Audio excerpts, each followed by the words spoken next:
दुनिया जहान में इस हफ्ते। सिंथेटिक ओपियाइड दुनिया भर के लिए इतनी बड़ी समस्या क्यों बन चुके हैं? स्वागत है आपका दुनिया जहान में।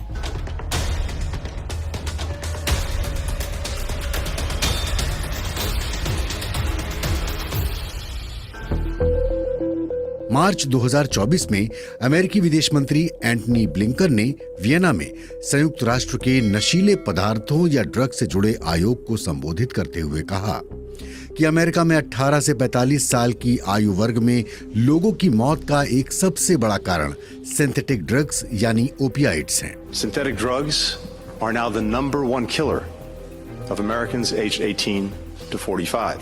हाल ही में प्रकाशित हुई एक रिपोर्ट के अनुसार 2022 में 1,08,000 लोगों की मौत सिंथेटिक ओपियाइड्स या कहें नशीली दवाओं के ओवरडोज से हुई। अमेरिका ही नहीं बल्कि कनाडा भी शक्तिशाली सिंथेटिक ड्रग्स की समस्या से जूझ रहा है। लैब में बनाए जाने वाले सिंथेटिक ओपियाइड्स की लत से छुटकारा पाना बेहद मुश्किल होता है और दुनिया के कई देश सिंथेटिक ओपियाइड्स के गलत इस्तेमाल से जूझ रहे हैं। अमेरिकी विदेश मंत्री ने यह भी कहा कि दुनिया का कोई देश अकेले इस समस्या से नहीं निपट सकता। तो इस हफ्ते दुनिया जहान में हम यही समझने की कोशिश करेंगे कि नशीली दवाएं या कहें सिंथेटिक ओपियाइड्स दुनिया भर के लिए कितनी बड़ी समस्या बन चुके हैं।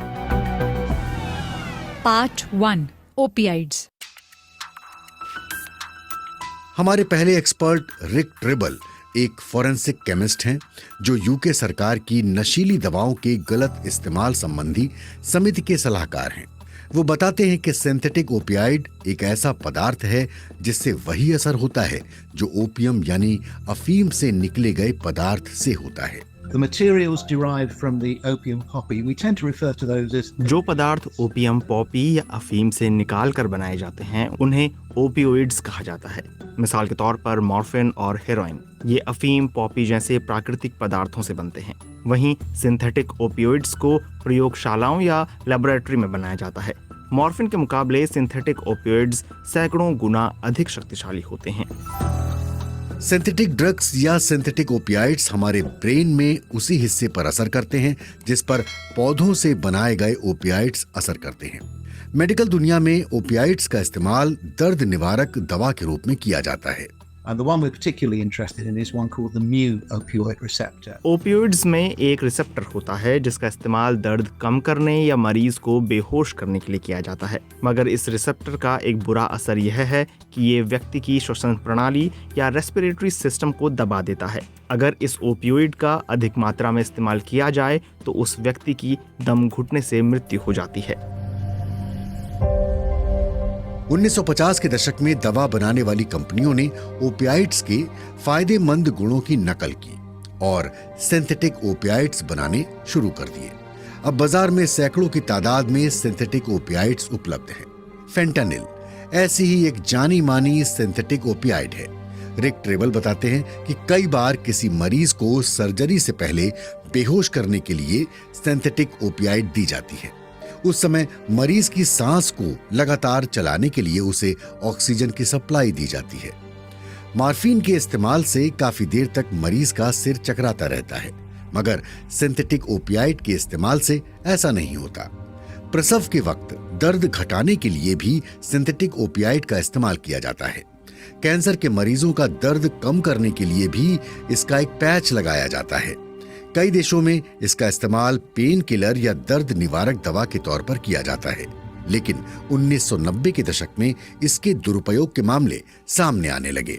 There was a particular problem in North America, particularly the US. America में कुछ डॉक्टरों द्वारा सिंथेटिक ओपियोइड के ओवर प्रिस्क्रिप्शन की वजह से एक समुदाय में बड़ी संख्या में लोगों को इसकी लत लग गई।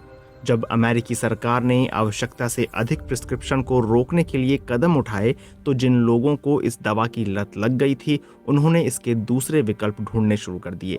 इस ओपियोइड ने अमेरिकी ड्रग मार्केट में हेरोइन की जगह ले ली।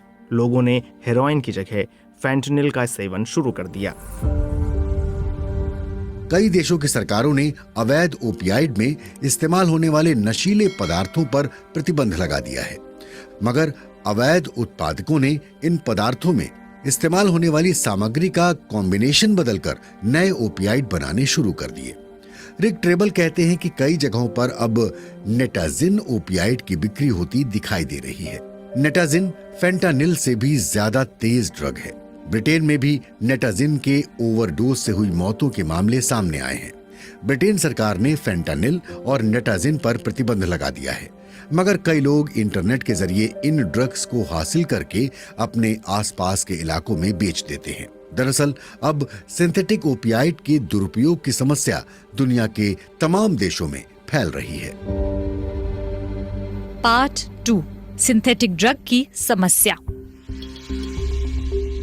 हमारी दूसरी एक्सपर्ट डॉक्टर एंजेला मे संयुक्त राष्ट्र की ड्रग्स और अपराध के अध्ययन संबंधी संस्था में रिसर्च विभाग की प्रमुख हैं। वो कहती हैं कि दुनिया में ड्रग्स और ओपियाइड के दुरुपयोग के बारे में काफी कम जानकारी उपलब्ध है। What we can estimate globally, if we look हम अनुमान लगा सकते हैं कि दुनिया भर में होने वाली 70% मौतें ओपियोइड के दुरुपयोग से होती हैं। इससे पता चलता है कि दूसरे ड्रग्स के मुकाबले ओपियोइड की समस्या कितनी भयानक है। अमेरिका में इस समस्या का मुख्य कारण फेंटानिल का इस्तेमाल है, लेकिन दुनिया के दूसरे देशों में दूसरे सिंथेटिक ओपियाइड की वजह से ये समस्या फैल रही है। we know that the use of synthetic opioid नशे के लिए सिंथेटिक ओपियोइड का इस्तेमाल दुनिया भर में हो रहा है। मिसाल के तौर पर मध्य पूर्व और पश्चिम अफ्रीका के इलाकों में नशे के लिए ट्रामाडोल का इस्तेमाल हो रहा है। हमारे पास ठोस संख्याएं सिर्फ नाइजीरिया के बारे में हैं, जहां कम से कम 50 लाख लोग नशे के लिए ट्रामाडोल का सेवन करते हैं।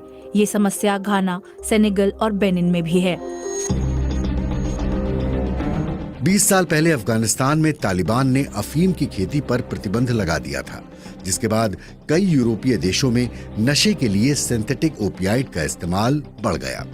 डॉक्टर एंजेला मे का कहना है कि 2000 में तालिबान द्वारा अफीम की खेती पर प्रतिबंध लगाए जाने के बाद हेरोइन की कमी हो गई और उत्तरी यूरोप के कुछ देश, मिसाल के तौर पर एस्टोनिया में नशे के लिए सिंथेटिक ओपियाइड का इस्तेमाल बढ़ गया।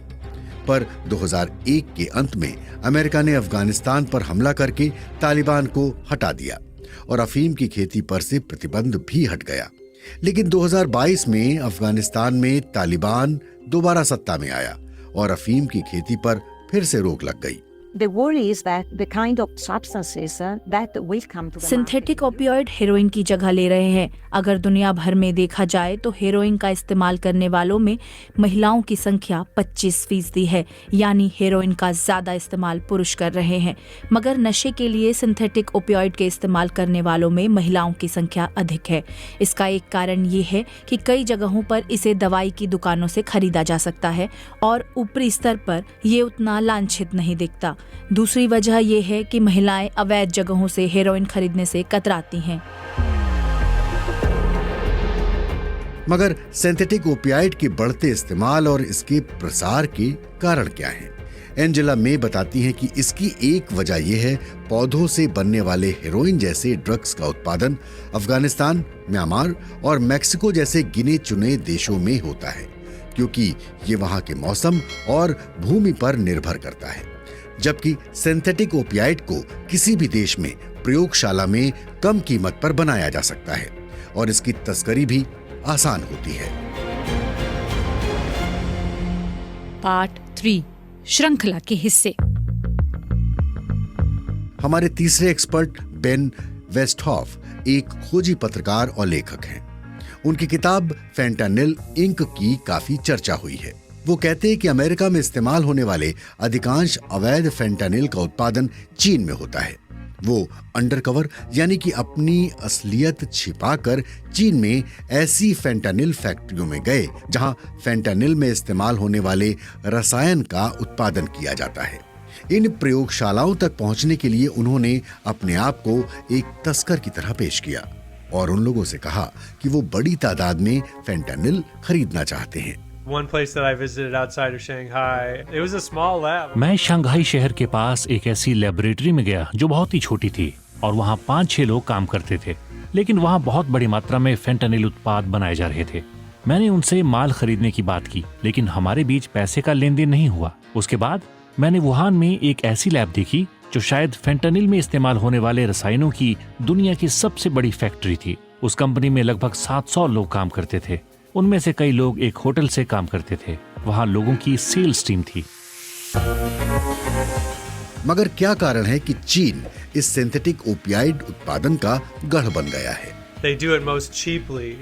They also have a huge इसकी वजह यह है कि वहां इसका उत्पादन करना सबसे सस्ता है। चीन में बड़ी संख्या में प्रशिक्षित केमिस्ट और वैज्ञानिक मिल जाते हैं। चीन में बहुत सारी दवा बनाने वाली कंपनियां जो वैध दवाइयां बनाती हैं, मगर उनके साथ ऐसी कंपनियां भी हैं जो वो रसायन और दवाइयां बनाती हैं जो चीन में तो वैध हैं, लेकिन अमेरिका जैसे दूसरे देशों में अवैध हैं। ये रसायन सीधे अमेरिका नहीं पहुंचते, उन्हें पहले मैक्सिको भेजा जाता है। बेन वेस्टहॉफ कहते हैं ये रसायन इतने तेज और असरदार होते हैं कि 1 किलो रसायन से लाखों गोलियां बनाई जा सकती हैं। इसलिए 10-20 किलो रसायन को कंटेनरों में छुपाकर भेजना बहुत आसान होता है। मैक्सिको में ड्रग कार्टेल या तस्करी करने वाले गिरोह अपनी फैक्ट्रियों में इस रसायन का इस्तेमाल करके फेंटानिल की गोलियां बनाते हैं। in Mexico, you might have kind of makeshift lab in the Mexico middle में of the woods. कार्टेल जंगलों में छोटी मोटी फैक्ट्रियां लगाकर अवैध सिंथेटिक ड्रग्स बनाते हैं। इसे बनाने वाले ना तो प्रशिक्षित होते हैं, ना ही जानते हैं कि वो क्या बना रहे हैं। मैंने सुना है कि अब कार्टेल इन लेबोरेटरियों को शहरों में भी बना रहे हैं। इसके बाद वहां बने अवैध सिंथेटिक ड्रग्स को अमेरिका भेजा जाता है। बेन वेस्टहॉफ कहते हैं कि अमेरिका के सीमा सुरक्षा बल ने इस तस्करी को रोकने के लिए कोशिशें तेज कर दी हैं, लेकिन इसे रोकना बेहद मुश्किल है, क्योंकि फेंटानिल हेरोइन की तुलना में 50 गुना ज्यादा असरदार या शक्तिशाली होती है। ऐसे में 1 किलो फेंटानिल को पकड़ पाना मुश्किल होता है, क्योंकि इसे आसानी से छिपाया जा सकता है। बेन वेस्टहॉफ कहते हैं कि चूंकि इसे बनाना बहुत सस्ता है, इसलिए केवल तस्करों को पकड़ने से ये श्रृंखला नहीं टूटेगी। इसके बजाय हमें इसका इस्तेमाल करने वाले लोगों को जागरूक करना चाहिए और बताना चाहिए कि ये कितनी खतरनाक है। किसी एक पार्टी में खाई गई अवैध फेंटानिल की एक गोली भी जानलेवा साबित हो सकती है। पार्ट 4 आरोप प्रत्यारोप। हमारी चौथी expert doctor Vanda Felbab Brown Brookings institution में रणनीति और सुरक्षा मामलों की वरिष्ठ शोधकर्ता हैं। वो कहती हैं कि अवैध फेंटानिल और अन्य सिंथेटिक ओपियाइड की समस्या के लिए कई देश एक दूसरे को जिम्मेदार ठहरा रहे हैं। पिछले 3 सालों में अमेरिका ने सिंथेटिक ड्रग्स की समस्या से निपटने के लिए सैकड़ों डॉलर खर्च किए हैं, लेकिन अकेले वो इस पर काबू नहीं कर सकता। We have to understand that US domestic actions देश में अवैध सिंथेटिक ओपियोइड की समस्या के लिए अमेरिका जो कदम उठा रहा है वो जरूरी है और उस पर प्रभावी तरीके से अमल करना भी जरूरी है, लेकिन इस दिशा में चीन और मेक्सिको द्वारा पर्याप्त कदम नहीं उठाए जा रहे, जो चिंता का विषय है। इन दोनों देशों के अमेरिका के साथ संबंध राजनीतिक कारणों से तनावपूर्ण रहे हैं, लेकिन पिछले कुछ सालों के दौरान इस दिशा में कुछ प्रगति जरूर हुई थी। So China cooperated most intensely. 2017 से 2019 के दौरान चीन ने इस दिशा में सहयोग बढ़ा दिया था। उस दौरान चीन ने वहां से फेंटानिल भेजने वालों के खिलाफ कानूनी कार्यवाही की। 2019 में चीन ने फेंटानिल क्लास की दवाइयों पर नियंत्रण लगा दिया। बदले में चीन चाहता था कि तत्कालीन राष्ट्रपति ट्रंप की सरकार चीन पर लगाए प्रतिबंधों में ढील दे और चीन के निर्यात पर लगाए जाने वाले टैक्स की दर कम करे। मगर अमेरिका ने चीन की ये मांग पूरी नहीं की। 2 साल बाद राष्ट्रपति बाइडेन के सत्ता में आने के बाद भी अमेरिका की नीति में बदलाव नहीं आया और चीन ने सहयोग करना बंद कर दिया। वेंडा फेल्बेन ब्राउन का कहना है कि अमेरिका ही नहीं बल्कि चीन का ये रुख उन सभी देशों के साथ है जिनके साथ उसके संबंध अच्छे नहीं हैं। वहीं चीन फेंटानिल की लत को अमेरिका की घरेलू समस्या बताते हुए कहता है कि वो इसके लिए जिम्मेदार नहीं है। लेकिन फिर पिछले साल नवंबर में कैलिफोर्निया में राष्ट्रपति जो बाइडेन और राष्ट्रपति शी जिनपिंग की मुलाकात के बाद आपसी सहयोग पर सहमति हो गई।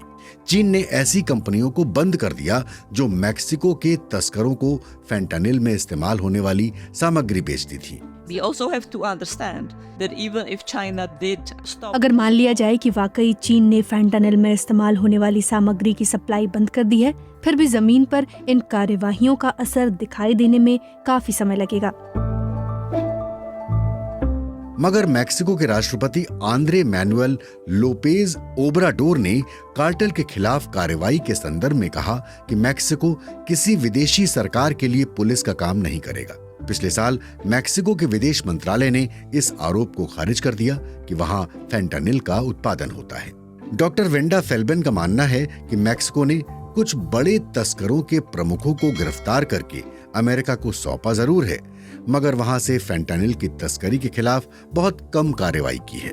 वो कहती हैं कि तस्करी ही नहीं बल्कि लोगों में सिंथेटिक ओपियाइड की लत को रोकने के लिए ठोस अमेरिका, कनाडा और यूरोप के कई देशों में सिंथेटिक ओपियाइड की लत और दुरुपयोग की समस्या विकराल रूप धारण करती जा रही है। जैसे ही एक देश में इसकी तस्करी और उत्पादन पर रोक लगाई जाती है, तस्कर फौरन ही दूसरे रास्तों से इसका उत्पादन और तस्करी शुरू कर देते हैं। साथ ही नए बाजार खोजना शुरू कर देते हैं। हमारी एक्सपर्ट डॉक्टर वेंडा फेल्बेन कहती हैं कि जिन देशों में आज ये बड़ी समस्या नहीं है, वहां भी भविष्य में ये समस्या फैल सकती है।